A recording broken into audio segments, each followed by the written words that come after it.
ونعوذ بالله من شرور أنفسنا من سيئات أعمالنا من يهده الله فلا مضل له ومن يضلل فلا هادي له أشهد أن لا إله إلا الله وحده لا شريك له أشهد أن محمدا عبده ورسوله اللهم صل وسلم على محمد وعلى آله وصحبه أجمعين أما بعد ربنا زدنا علما وارزقنا فهما وتقبل منا إنك أنت السميع العليم walhamdulillahi rabbil alamin. Syukur kepada Allah Subhanahu wa taala kerana pada malam ini sama-sama kita berkumpul untuk kita teruskanlah kuliah kita telah lalu. Apa sikit? Kuat sikit. Di mana hari itu kita bab yang pertama daripada bab-bab yang ada dalam fiqhul muamalah, ya. Dalam babul buyung, bab jual beli. Di mana bab ini didahulukan berbanding bab-bab yang lain kerana secara adat dan urufnya adalah suatu benda yang paling ataupun suatu urusan muamalah yang paling banyak dilakukan, ya. Jadi dia didahulukanlah, ya. Sementara Allah Subhanahu Wa Taala sebut tentang jual beli dalam surah Al-Baqarah, antara perkara terawal yang Allah Ta'ala sebut dalam hak awal muamalah, ya. Dan saya telah baca ayat itu. Itulah surah Al-Baqarah ayat 275 di samping riba, ya. Kerana jual beli ini Allah Ta'ala sebut sekali dengan riba. Dan jual beli ini ada beberapa bab di bawahnya. Pertama ialah definisi dan hukum, di mana kita telah berkongsi tentang, ya, definisi jual beli. Saya dah beritahu tuan-tuan dulu, ya. Itulah kita beri dan kita ambil suatu barangan. Itu dianggap sebagai jual beli. Akhdhu syai' atau syai'. Ya. Beri sesuatu, ambil sesuatu. Ya.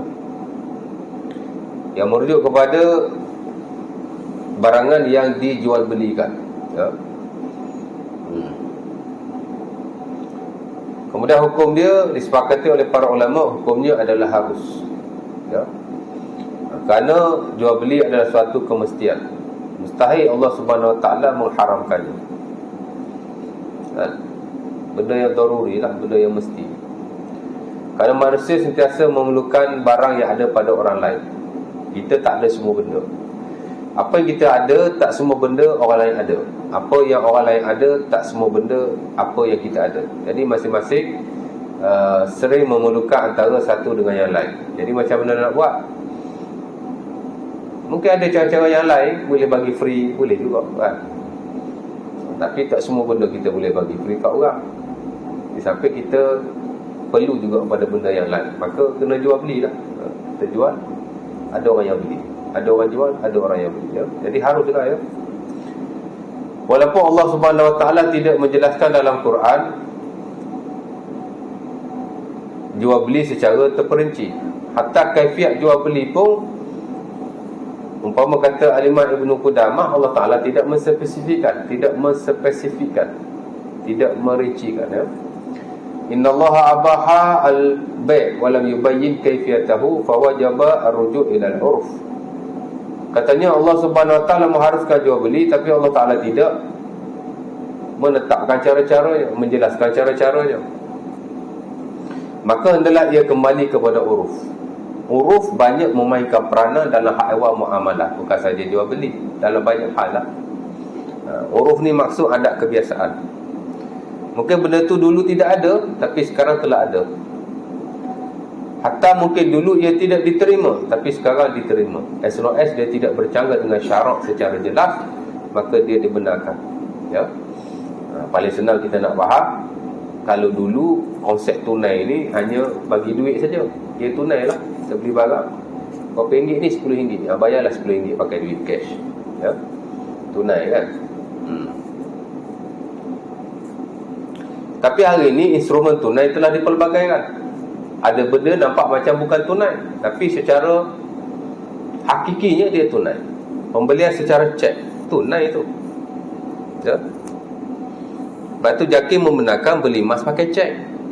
Emas ni kita tak boleh beli melainkan dengan tunai. Tapi tu beli pakai cek. Cek bukan pakai duit cash. Kerana pembelian menggunakan cek termasuk di bawah instrumen tunai. salah satu daripada tunai. Ya. Padahal kita tak payah pakai duit pun. Kita payah pakai kertas cek tu lah. Itu pun after clearance 2 atau 3 hari. Tapi masih dianggap tunai kerana uruf. Uruf hari ni memang macam tu. Tak boleh sekadar cash. Sementara hari ni banyak orang tak bawa cash. Saya pun tak bawa cash. Bawalah sikit tadi masuk tabung. Tak ada cash. Dalam kereta tak ada cash. Dalam beg tak ada cash. Ada sikit-sikit je, 10-20 ringgit. Banyak-banyak tak ada. Ada lah, tapi tak banyak cash kan. Tapi kad macam-macam lah. Ada kad debit, ada kad kredit.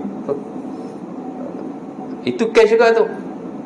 Zahirnya bukan cash, tapi di bawah instrumen cash, seumpama cash. Ya, kad debit, kad kredit, cek, ataupun apa-apa guarantee letter dikeluarkan oleh pihak kewangan, semua adalah di bawah instrumen tunai. Ya. Jadi tak semestinya kita bawa duit tunai. Dia bukan cash, tapi mewakili cash. Itulah maksud. Ya. Uruf, kebiasaan sudah diterima pakai. Ya. Banyak benda dulu tak boleh, tapi hari ni dah dibolehkan. Ya.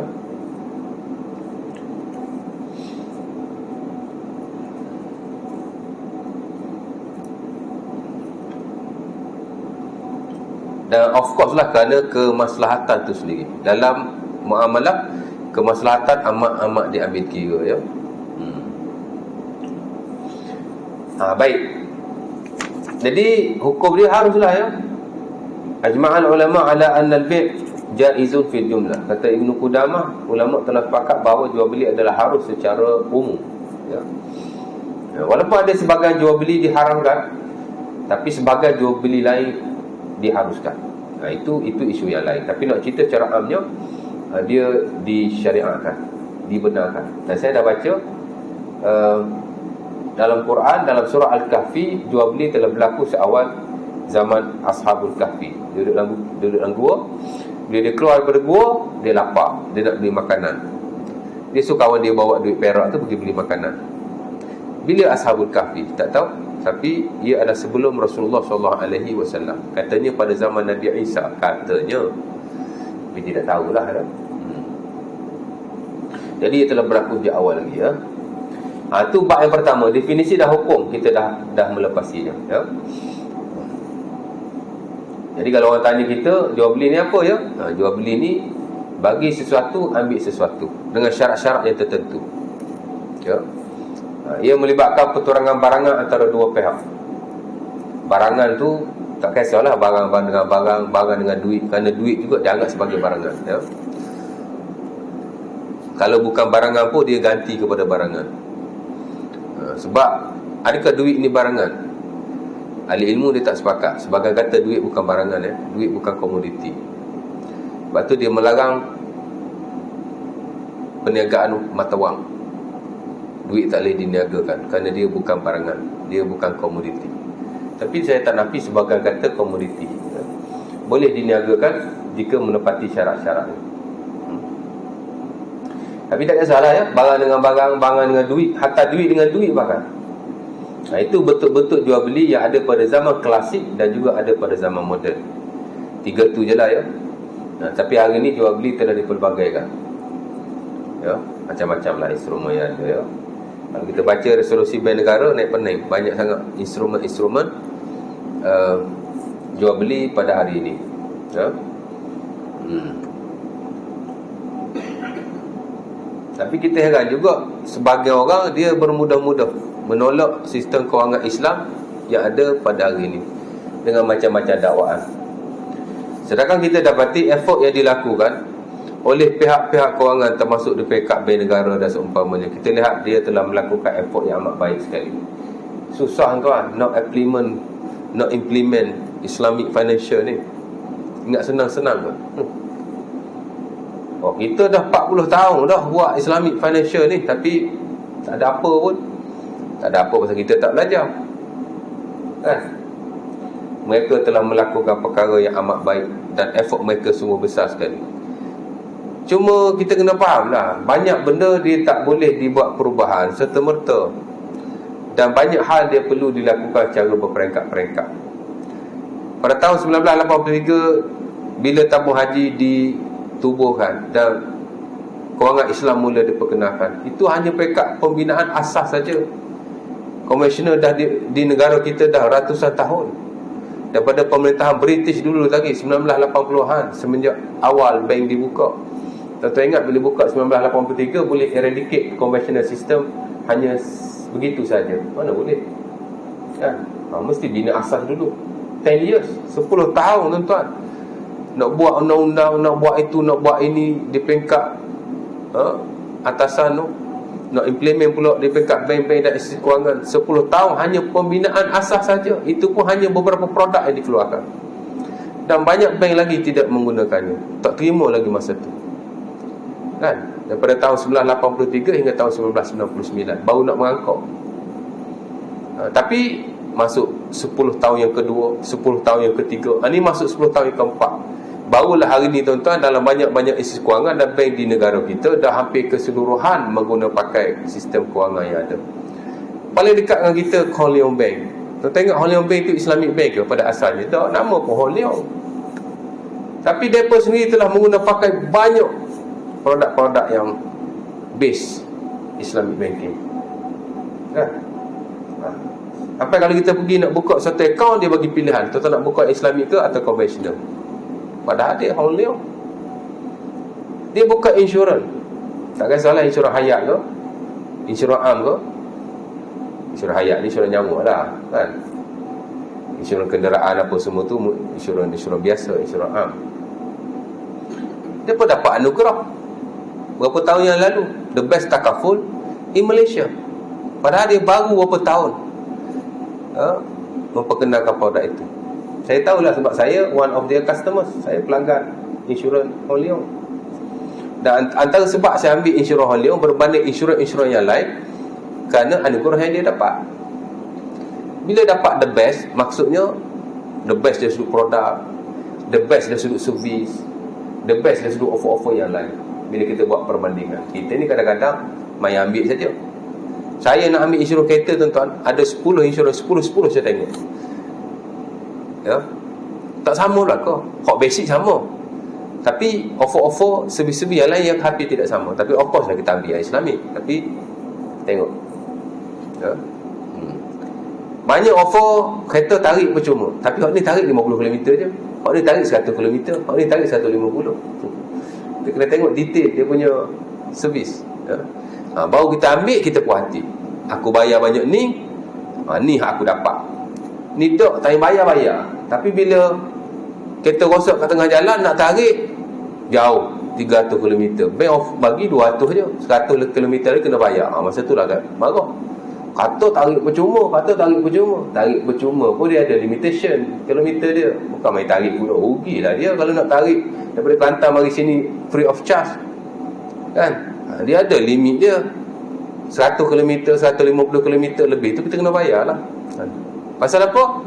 Pasal kita muamalah ni kita hanya bayar, tapi kita tak tahu apa kita dapat. Macam kita sign agreement lah, sign Encik initial di bawah every page ya.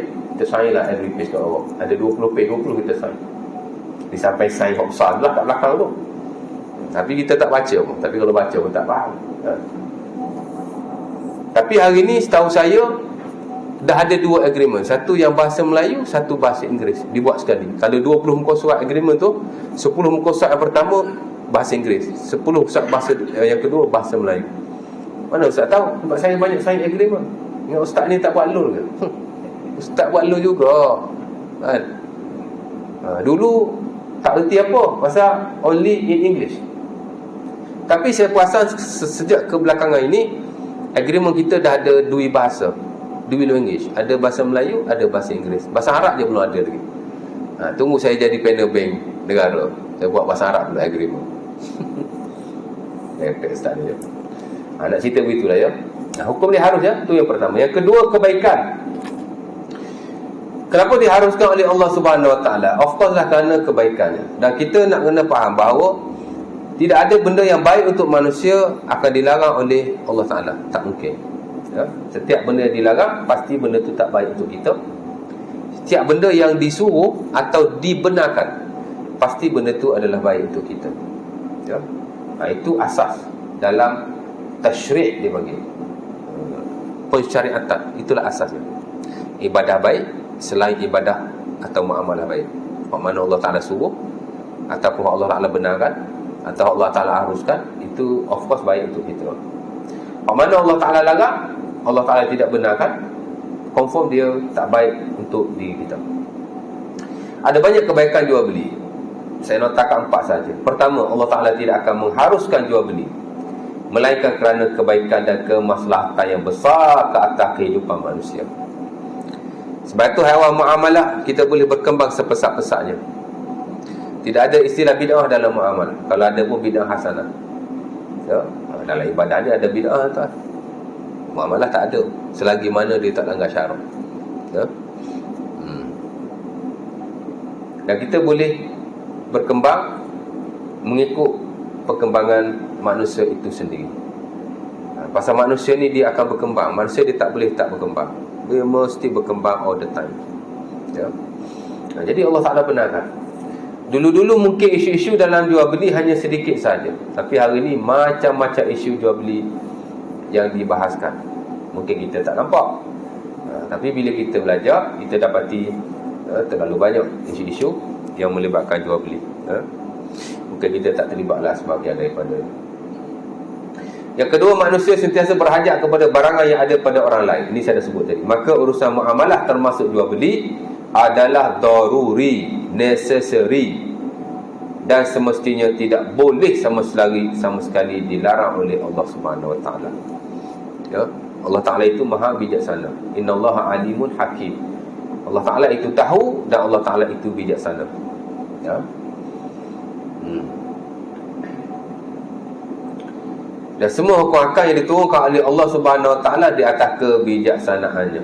Of course lah ada hikmah di sebaliknya. Ya. Yang ketiga, proses jual beli telah berlaku sejak zaman terawal manusia. Mungkin kaedah dan caranya berbeza. Mestilah ya.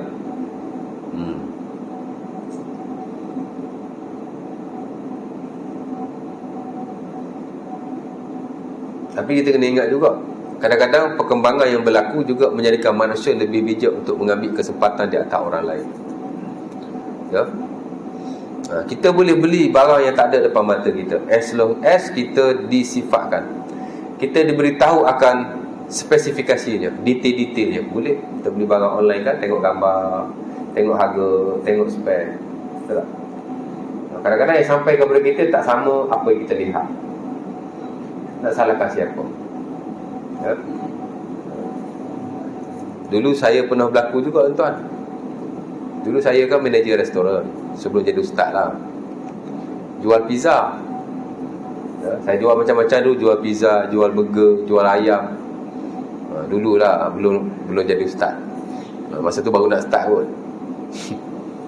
Ada seorang tu Arab tu, dia datang nak beli pizza. Dia orderlah pizza yang dia nampak di hadapan. Ada illustration, dia tulis kan. Macam-macam pizza ada kan. Ada pizza Super Supreme, Hawaii Supreme, Island Supreme. Tak pernah makan pizza. Saya tukang buat dulu tu. Pizza Hut. Saya dulu manager Pizza Hut. 7552525 7552525. Iklan dia kan, delivery dululah sebelum 13882525. Ini dah baru sikit. Tahun 90-an dulu 7552525 lepas tu dia tukar 1300882525. Bukan 2525. Macam-macam kan. Ada seorang tu Arab tu datang nak beli kat Ampang. Ampang Point dulu ada Pizza Hut kat situ. Sekarang saya tak tahu ada ke tidak. Saya manager di situ dulu tahun 2003. Ya.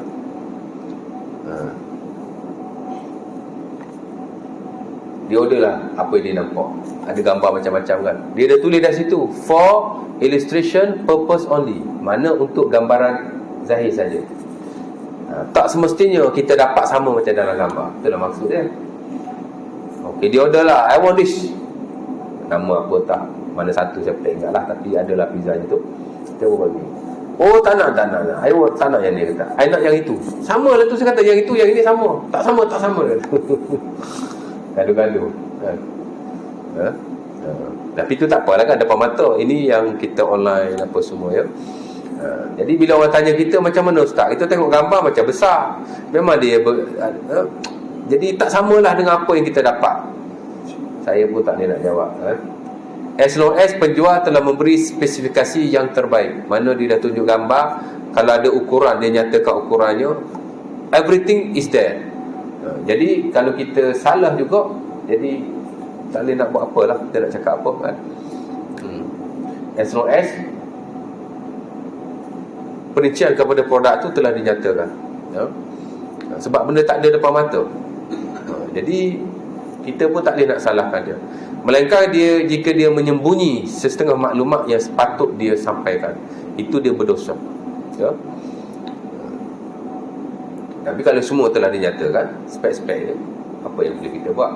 Jadi sebagai pembeli, kita pun tak boleh nak menyalahkan penjual 100%, because this is the reality. Inilah hakikat online. Maya, online ni makna maya. Apa yang maya belum tentu betul, everything ya. Jadi nak kena terima lah ya. Kadang-kadang di luar daripada kekuasaan kita. Baik. Jadi keadaan dan cara berbeza tak ada masalah. Macam saya kata tadi ya, instrumen-instrumen tunai telah dipelbagaikan ya. Orang tanya kita, boleh tak beli emas di kedai emas pakai kad kredit? Sebenarnya ada yang kata boleh, ada yang kata tak boleh ya. Banyak ahli-ahli muamalat kata tak boleh.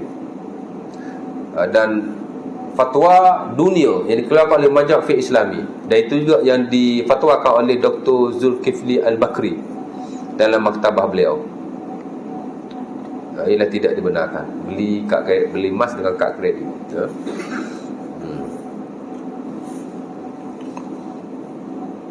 Melainkan kad kredit yang Islami. Pasal kad kredit Islami itu duit kita dah ada kat dalam. Dia dah akad awal tawarruk, dia dah buat akad komoditi, akad penjualan barangan. Adapun kad konvensional ni dia kosong, dia tak ada duit kat dalam. Jadi boleh ke tak boleh? Saya boleh kata banyak juga tokoh-tokoh yang kata tak boleh. Zulkifli Al-Bakri kata tak boleh dan fatwa ke dunia memang tak boleh. Tapi bila kita lihat fatwa dikeluarkan oleh JAKIM, dia berbenarkan. Kerana alasan beli emas dengan kad kredit ialah beli secara hutang. Tapi sebenarnya kita tidak berhutang dengan penjual emas, kita berhutang dengan bank. Jadi dikata boleh. Sahabat saya konsultan riba pun kata boleh kad kredit. Jadi sebaik-baiknya janganlah pakai kad kredit. Tapi kalau nak pakai juga, mungkin boleh ambil pendapat yang membolehkan. Tapi pastikan kad kredit yang Islamik lah ya. Dan memang tak boleh pun kita pakai kad kredit yang konvensional. Tukar ya. Baik. Jadi cara kaedah ni tak ada beza. Tak ada masalah sama sekali ya. Hatta penjenamaan pun nak panggil apa, panggil lah. Banyak tuan-tuan terminologi, perkataan-perkataan yang dikeluarkan dalam resolusi Bank Negara yang saya sendiri pun tak susah nak faham. Perkataan tu very sophisticated, tapi tak penting. Yang penting kita tahu bagaimana cara ia dijalankan ya.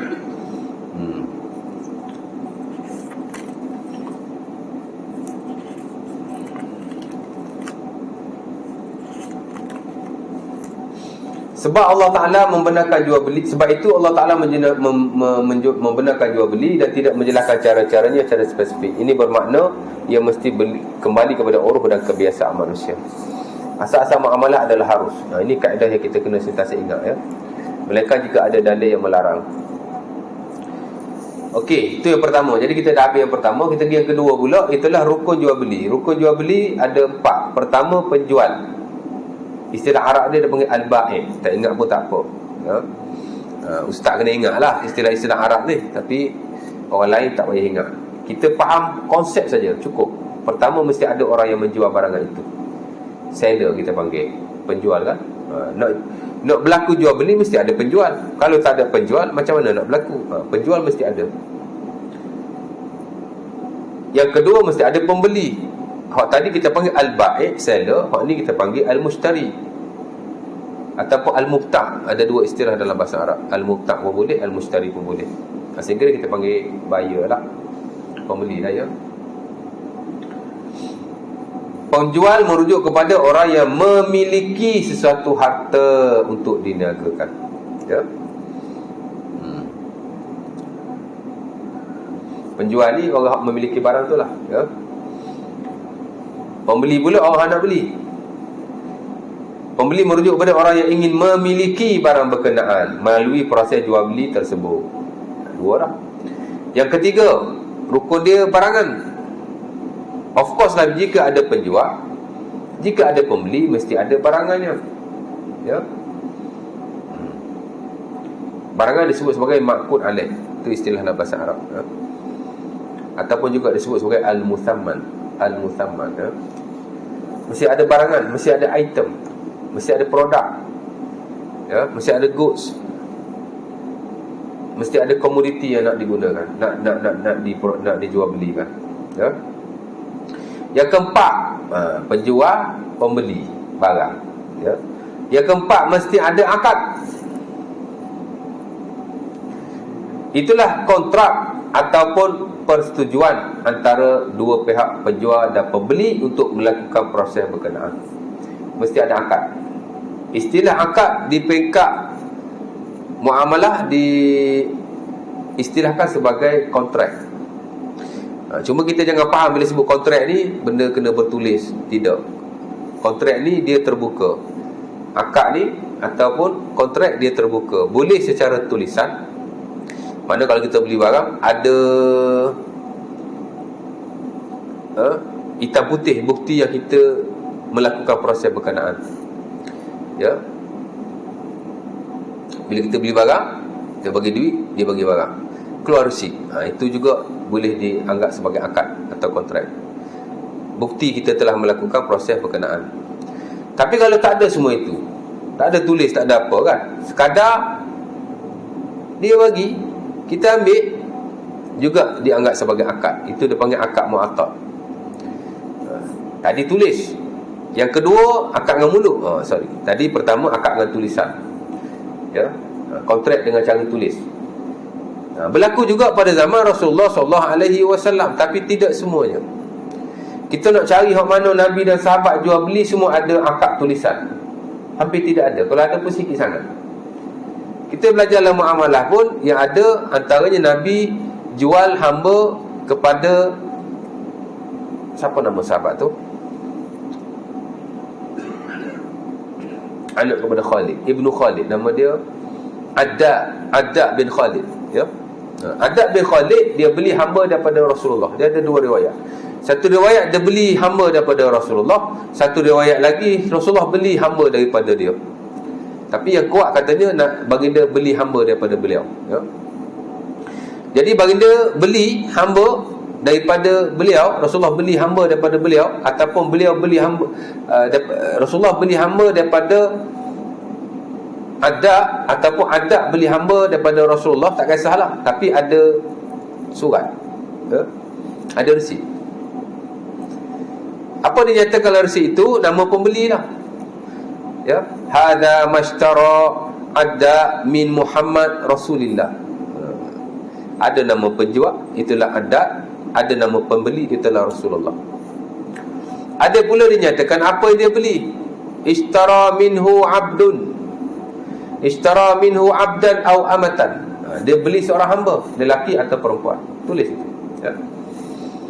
La aiba wala ghailata wala khubsata, bai'un muslim lil muslim. Dan dinyatakan dengan jelas di situ, hamba ni perfect, tak ada kekurangan, tak ada penyakit, tak ada aib, tak ada apa-apa keburukan. Inilah baik jual beli muslim kepada muslim yang lain. Nyata situ, ya. Mana clear, dia beli daripada Nabi atau Nabi beli daripada dia. Ada nama si penjual dan pembeli, ada item yang dibelinya, harga tak dinyatakan, tapi harga tak ditulis, tak apa, tapi mesti tahu semasa beli, wajib, ya? Kalau tak tahu dia tak sah. Tapi nak cerita begitu, dah dinyatakan hamba yang dibeli ni tak ada apa-apa masalah. Jadi clear. Ya, jadi dia tulis. Nah, itu satu bentuk kontrak atau akad lah ya. Tulis.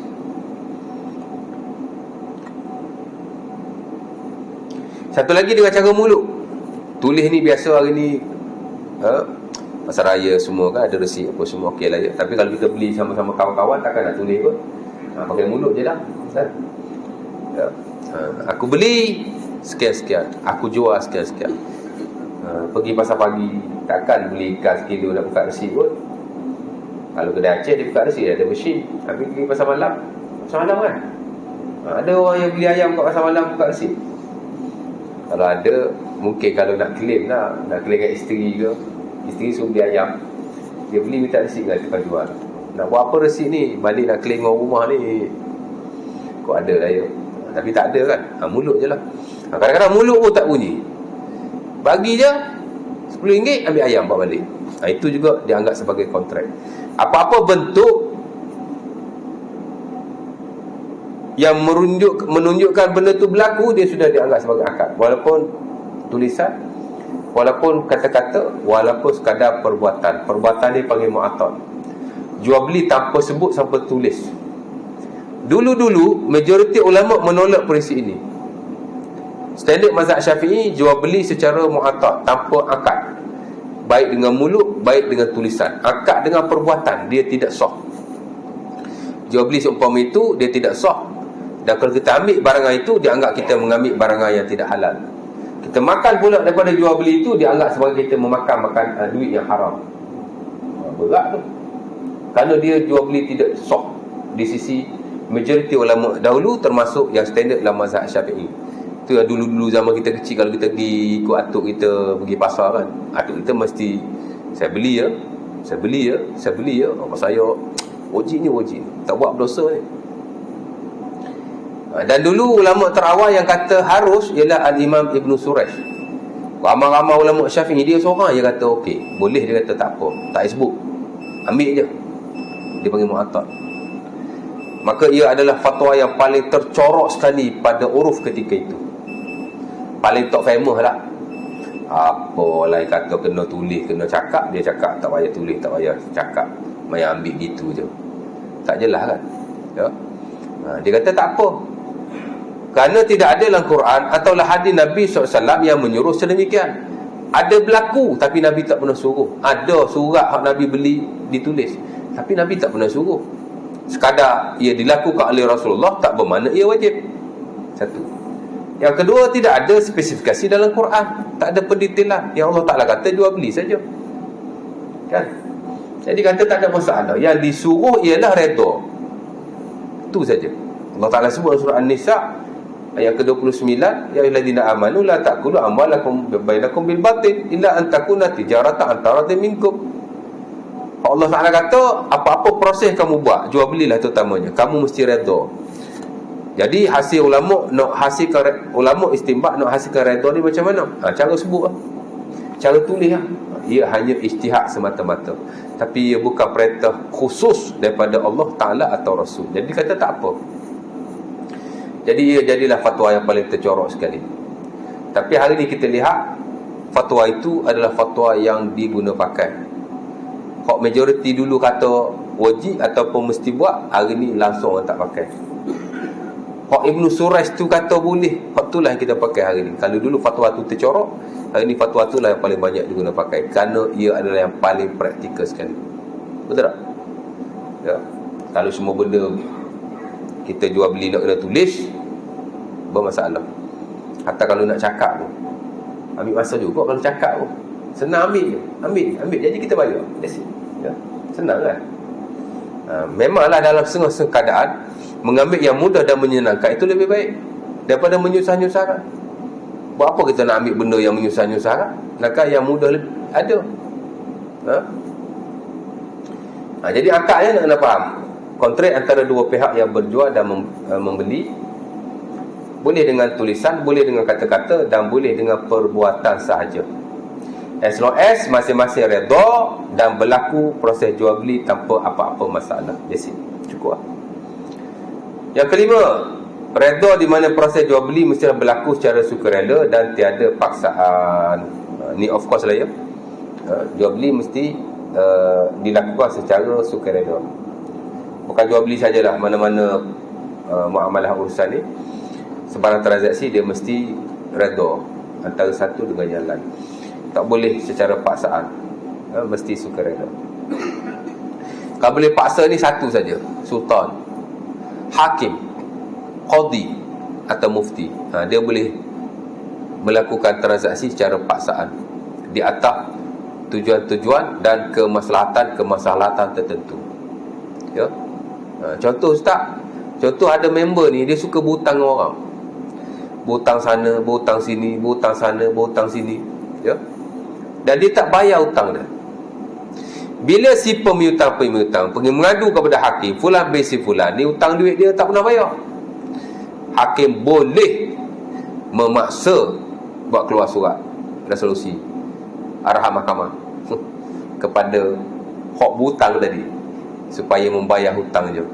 Tengok dia ni ada aset banyak ni, tanah ada 2 gelung, kereta ada 10 biji, hutang orang tak nak bayar, ya. Itu yang dia guna pakai di pekat perbankan dan mahkamah bila dia menstatuskan seseorang itu muflis, kan? Sebelum nak status seseorang itu muflis, dia kena ni dulu apa? Dia kena keluarkan arahan dulu orang ni supaya bayar hutang dia berkenaan. Kalau dia tak bayarlah tempoh, ingat mahkamah nak mufliskan orang terus ke? Tak, dia ambil masa yang lama tuan. Kadang-kadang orang tu ada hutang dengan bank, tapi kena ikut dia punya amount dia lah, ya. Kalau dulu siapa-siapa yang ada hutang 30,000, hutang berbayar dia panggil, ada hutang kereta, hutang rumah atau apa-apa hutang lah, 30,000 dengan bank, dia boleh diisytiharkan muflis dengan keputusan mahkamah lah, ya. Tapi mahkamah nak jatuhkan dia muflis, tuan-tuan ingat hari ni masuk mahkamah boleh muflis tu? Tak. Makan masa tak makan tahun tuan, kadang sampai 10 tahun, 15 tahun makan masa. Nama duk blacklist tergantung berapa tahun dekat sitos, kan, ya.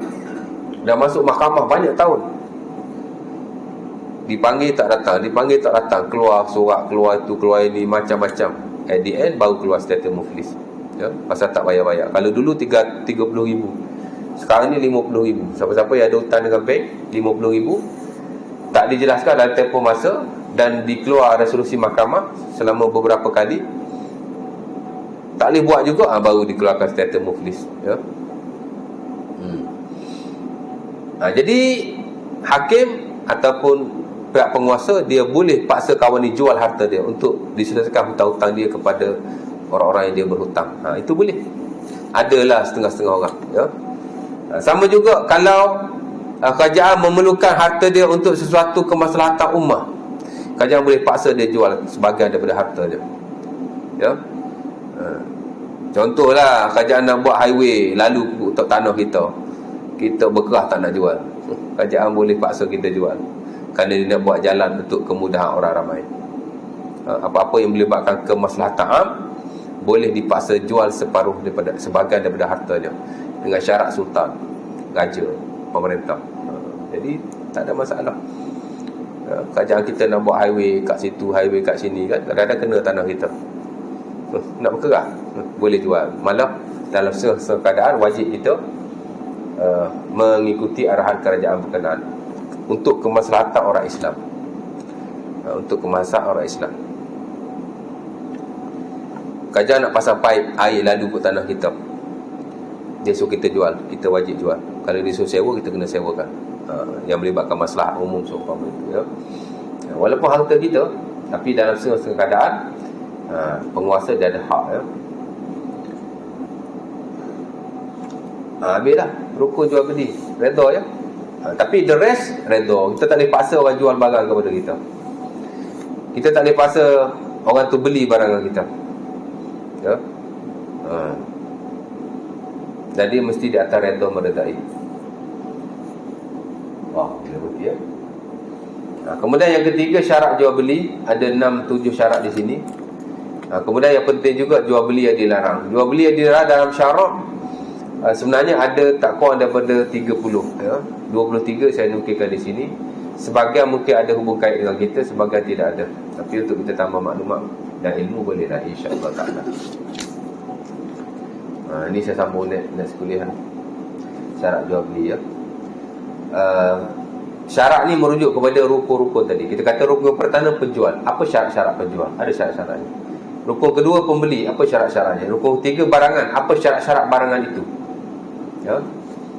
Kadang-kadang rukun dah cukup dah, tapi syarat dia tidak menepati, maka jual beli itu juga tidak sah. Kawan kita tahan apa? Dia tahan haiwan kat hutan tu dia panggil apa?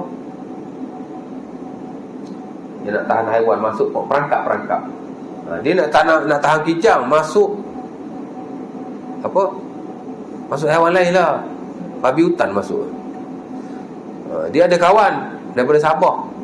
Favourite dia memang makan babi hutan.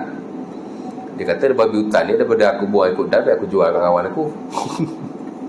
Dia pun jual lah murah-murah RM50. Babi hutan ni kalau dibandingkan dengan babi bandar, babi hutan lagi sedap daripada kata. Sanggup dia beli mahal pun tuan. Dulu saya ada seorang kawan Cina daripada Penang, masa kerja dululah. Masa tu saya kerja, dulu saya manager restoran. Saya dah boring jadi manager restoran, saya jadi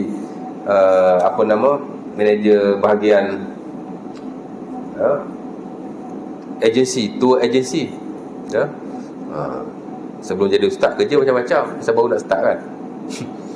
Ada member saya seorang Cina. Saya tak ingat nama dia apa, daripada Penang ya. Dia pernah menyembang dengan saya. Dia kata dulu dia nyari-nyari masuk Islam kerana dia bercinta dengan seorang Melayu. Hampir-hampir dia nak kahwin. Memang dia setujulah untuk convert to be a Muslim, kata dia ya. Satu sebab aja dia kata, yang saya fikir sampai 10 kali nak masuk Islam ke tak masuk Islam. Sebab makan babi, dia kata. Saya tak masuk Islam sebab saya tak nak tinggal makan babi hutan. Sebab makan babi hutan dia kata sedap. Jadi saya kata, kalau aku masuk Islam aku tak boleh makan babi hutan, dia kata ni. Tak jadilah masuk Islam. Kata je lah ya. Punya banyak makanan yang sedap-sedap, tapi dia kata sedap ya. Kita pun jual babi tu ya. Ambil lah duit. Tapi dia kata saya tak bawa makan duit ni ustaz, saya buat bayar api, saya buat bayar air. Pokoknya tetap haram. Dan dia memberi kesan juga kepada apa yang kita makan. Kerana bila kita buat bayar api itu kita guna untuk apa? Kita guna untuk kita duduk, kita guna untuk kita tidur, kita guna untuk kita masak, kita guna untuk macam-macam ya. Sama juga saya guna untuk bayar bil air. Saya bukan buat beli air, saya bayar bil air. Air tu kita buat mandi, air tu kita buat wudu, air tu kita buat makan bahkan. Jadi sebagai yang haram telah masuk ke dalam badan kita tanpa kita sedar, indirect. Benda haram ni ada yang direct, ada yang indirect ya? Jadi tak boleh. Jangan kita jual benda-benda yang diharamkan. Apa-apa yang diharamkan oleh Allah untuk kita makan, contohnya dia diharamkan juga untuk kita mentransaksikannya. Dia tak boleh jual, dia tak boleh beli, dia tak boleh sewa, dan tak boleh segala-galanya ya? Jadi kalau dapat benda macam tu, buang sajalah ya. Kadang-kadang member dapat perangkap ular, dia jual kat kawan-kawan dia yang non-Muslim, jual dekat kawan-kawan dia yang itu kan. Maka tak boleh lah ya. Dan kalau kita dah pernah terbuat, kita kena bertaubatlah kepada Allah Subhanahu Wa Taala. Dan adalah beberapa syarat yang lain. Syarat ni tuan-tuan tak apa pun tak apa, tapi kita prinsip dan konsep tu kita faham, sudah memadai ya. InsyaAllah Ta'ala. Okeylah, boleh berhenti lah kot. Ada tanya apa-apa ke? Ada soalan?